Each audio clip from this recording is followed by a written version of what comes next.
Baik pemirsa, masih bersama dalam Bincang News, masih bersama Ibda Yernia, Okta Satriawan, Perwira Unit Subdit 3 di Treskrimum Polda Nusa Tenggara Barat. Kita masih berbincang-bincang mengenai operasi Pekat Rinjani jelang Ramadan 1444 Hijriah bertepatan dengan tahun 2023 tentunya. Baik, Pak Okta tadi sudah dijelaskan ya, ada target sasaran target ya disebutnya Ya, ya yang sudah dilakukan juga oleh tim untuk patrolinya termasuk juga. Tapi secara keseluruhan Pak Okta ada berapa personil yang diterjunkan dalam operasi Pekat ini? untuk personil itu secara gabungan, secara keseluruhan itu ada sekitar 90 personil. Oh, oke. Itu untuk yang Polda saja. Oke. Untuk yang di Polres-Polres, mereka ada personil yang khusus langsung ditunjuk oleh Kapolres itu sendiri. Oke, Gitu baik. Mbak Kori. Baik. Oke. Di Kota Mataram, kalau berbicara Kota Mataram tadi kan sasarannya memang lebih ke Kota Mataram, masing-masing daerah juga ada operasinya begitu ya. Kalau Kota Mataram kira-kira daerah yang rawan itu terjadi gangguan Kamtimas di mana biasanya Pak Okta? Jadi sasaran ketika memang kita melakukan patroli, kemudian sasaran kita melakukan tindakan kepolisian di operasi Pekat ini, eh, itu bisa kita mapping. Itu bukan terjadi di Mataram saja maksudnya. Jadi di wilayah-wilayah manapun menjadi sasarannya, seperti itu ada pelabuhan, begitu, kemudian ada tempat-tempat hiburan, ya khususnya ya tempat hiburan ya, kemudian ada tempat-tempat rekreasi atau tempat wisata, kemudian di situ juga beberapa terminal-terminal. Nah, di situ itu yang menjadi sasaran, tidak hanya di Kota Mataram saja, tapi di wilayah-wilayah di kabupaten kan juga ada tempat-tempat yang seperti itu. Jadi tempat-tempat itu yang menjadi difokuskan dalam operasi ini, gitu Mbak. Oke, ini kan sudah berlangsung beberapa hari ya Pak Okta ya. Apa ada kasus-kasus yang ditemukan juga yang cukup menarik perhatian masyarakat? Sementara untuk kasus yang ditemukan ini sesuai dengan target operasi itu sendiri. Oke. Dan target itu sementara dalam laporannya sudah terpenuhi semuanya. Itu masalah apa? Eh, Perjudian. Perjudian. Ya. Yang paling banyak? Yang paling banyak di sini kasusnya di miras. Miras. Ya. Oke.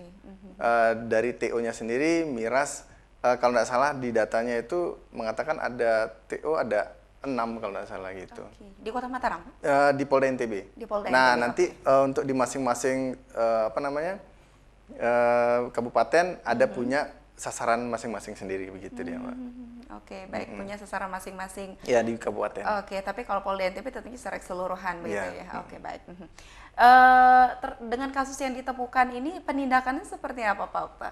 Untuk Kalau selanjutnya, lebih ke ya. pidana berarti ya? Jadi untuk penindakan memang sesuai prosedur. Sesuai prosedur. Sesuai prosedur. Jadi ketika memang ditemukan, kita secara prosedurnya melakukan penindakan secara hukum. Ya, kita lakukan penyidikan. Oke. Yang kemudian ke kejaksaan dan pengadilan. Begitu, Mbak. Baik. Oke, terkait dengan miras tentunya ini menjadi penyakit masyarakat juga apalagi jelang Ramadan biasanya yang dilakukan yang dilihat oleh masyarakat adalah pemusnahan miras tersebut. Nah, itu bagaimana Pak prosedurnya? Apakah memang harus dimusnahkan para pedagangnya atau yang melakukannya atau yang mabuk-mabukan atau prosedurnya kayak gimana sih? Iya, jadi kalau untuk miras, jadi miras itu sendiri kan sebelumnya nggak mungkin pihak kepolisian itu langsung melakukan penindakan. Oke. Pasti sebelumnya ya diimbau dulu, dan sebagainya. Yang kemudian dilakukan disita minuman-minuman kerasnya. Penyitaan ya, tidak Ya. dimusnahkan. Jadi soal penyitaan itu pun sendiri kan ada tahapannya. Begitu, ada tahapannya ketika memang yang bersangkutan yang menjual tidak dengan izin dan sebagainya atau ilegal dan sebagainya, maka dilakukan penindakan itu sendiri, Pak. Oke, masuk pidana berarti juga. Ya, masuk pidana. Oke. Kalau minuman keras ada yang masuk pidana itu ke tindak pidana ringan. Ada yang masuk ke situ juga. Oke, baik, baik. Baik, selain dari 3 poin yang sudah disebutkan oleh Pak Okta tadi, tentunya gangguan Kamtibmas lainnya yang sering menjadi apa namanya ya, perhatian dari masyarakat, Pak Okta, adalah balapan liar. Apalagi kalau masuk bulan suci Ramadan, biasanya tuh kalau pulang malam kita nggak berani lewat di jalan raya karena balapan motor, balapan lari juga yang kemarin sempat booming di tahun lalu. Itu seperti apa, Pak, menanggapinya? Ah, ah.